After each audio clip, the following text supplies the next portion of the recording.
Usually when we talk about signing a contract to buy something, there's this expectation of a very simple, immediate exchange. Right, yeah. Like going to a big box store to buy a television or something. Exactly. I mean, you hand over your credit card, they hand over the TV, and it's just a done deal. Instantaneous. It's a completely binary transaction. Yeah. You either have the purchasing power in that exact second or you just don't. There's really no middle ground. Right. But then you step into the world of residential real estate, and suddenly that simple, instantaneous exchange just vanishes. Oh, completely. Because you aren't just buying a TV. We're looking at a transactional landscape that is essentially a high-stakes game of leverage played out over several weeks, or sometimes even months. Yeah, because in real estate, particularly when a mortgage is involved, what you're offering isn't actual money right then and there.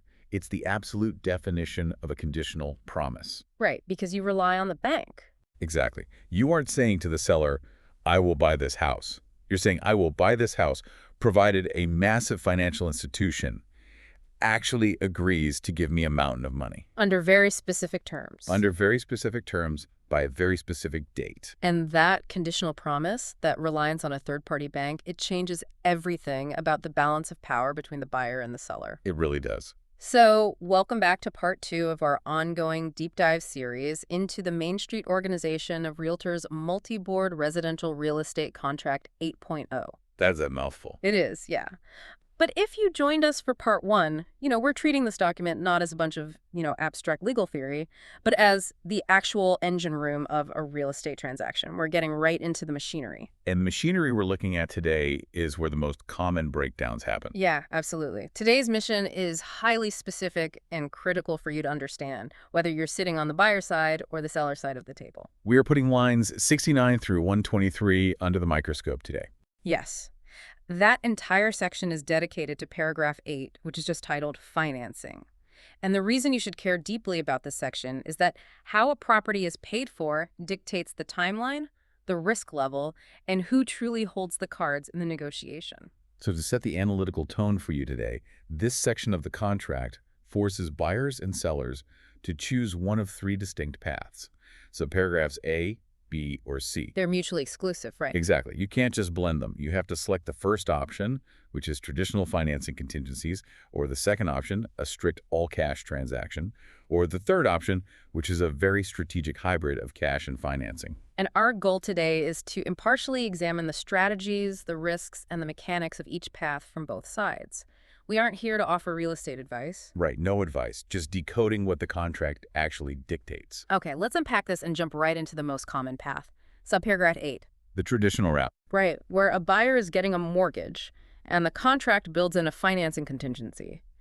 When you read this section, it feels like it provides this massive, comfortable safety net for the buyer. It looks like a safety net, sure. It basically says if you can't get the loan, you can walk away.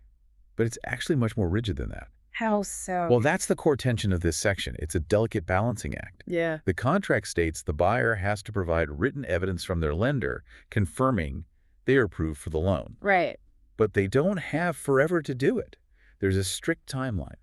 The buyer must provide this written approval no later than 45 days after the date of acceptance. Or 5 business days prior to closing, whichever is earlier. Right. Exactly. And that deadline is defined as the financing contingency date. Furthermore, the approval can only be subject to specific things like at-close conditions, clear title, a survey, or matters completely within the buyer's control. I look at that 45-day mark or that 5 days before closing like a ticking chess clock or a tightrope. A tightrope is a good analogy. Yeah. The buyer is walking this incredibly stressful tightrope for a month and a half trying to get this loan approved by an underwriter. It's a safety net for the buyer, absolutely. Because if they fall off, if the bank says no, they have a way out. But the seller controls the timer. Right. The seller doesn't want to wait 45 days just to find out the buyer fell off, so the seller has set up these specific tripwires along the way. That's perfectly put, because the contract requires the buyer to be incredibly specific about the type of loan they're walking that tightrope for. Yeah, it isn't just a generic, hey, I promise to try and get a loan. No, not at all. Yeah. The contract gets highly specific. It forces the buyer to fill in a series of blank lines. They have to declare if it's a fixed or adjustable rate. And the type of loan, right? Conventional, FHA, VA, USDA. Exactly. And if it's an FHA, VA, USPA, all the required government amendments have to be attached right there. And it specifically mentions that the buyer pays the VA funding fee or the FHA mortgage insurance premium. Right. It removes any ambiguity about those costs. Yeah. But it gets even more granular, which is fascinating. Yeah. It really surprised me, actually. You have to state the exact percentage of the purchase price the loan is for. You have to write in the maximum interest rate you're willing to accept. The amortization years, too, so usually 30 years. Right. And the maximum discount points you are willing to pay. Let's stop right there and explain why those blanks exist, because that is where the real negotiation warfare happens. Okay, lay it out for us. Take discount points, for example. A discount point is essentially a fee you pay to the lender up front, at closing, in exchange for a lower interest rate on your mortgage. You're paying cash today to save money on interest tomorrow. Exactly. So if the contract is asking for the maximum discount points the buyer is willing to pay. Why does the seller care? I mean, why do they care how much extra cash the buyer is paying to their own bank? Because the seller needs to know the buyer's true financial ceiling. Those blanks define the exact dimensions of the buyer's safety net. Oh, I see. Yeah.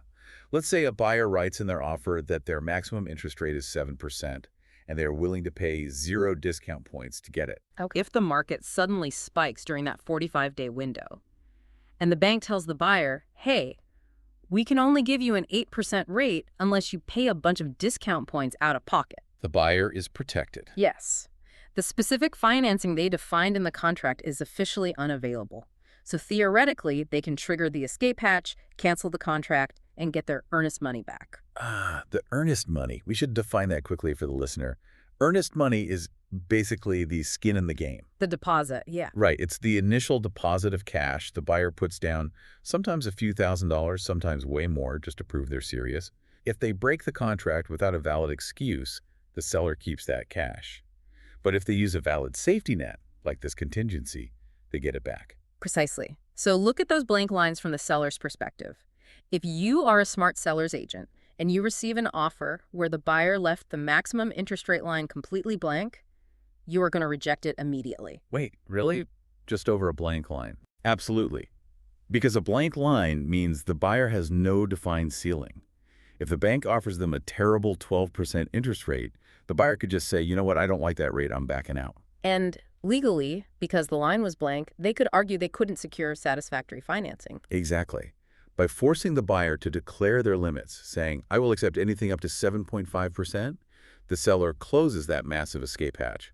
It forces transparency. That makes total sense. It's a strategic defense mechanism for the seller. So let's talk about what happens when things actually go wrong on this traditional path. Right, the escape hatch. If the buyer applies for the exact financing they specified, but gets a written rejection from their lender, they have to formally notify the seller by that contingency date. And if they do that properly, the contract is quote-unquote null and void. A clean break. The deal is dead, the seller puts the house back on the market, and the buyer gets their earnest money back. But I want to explore what happens when it isn't a clean break. Because this contract outlines a scenario that honestly sounds like a nightmare.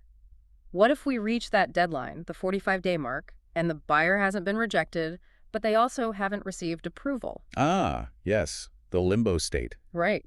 They're just stuck waiting on a slow bank underwriter. The contract has a really fascinating mechanic for this.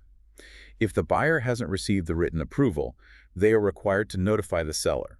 Once that notice is given, the contract doesn't just automatically die. It becomes what the text calls voidable, right? Yes, voidable by either party. Voidable. So it's still alive, but either the buyer or the seller has their finger on a kill switch. Exactly. Either party can serve a formal notice to terminate. But here's the crazy part. It creates a literal race condition.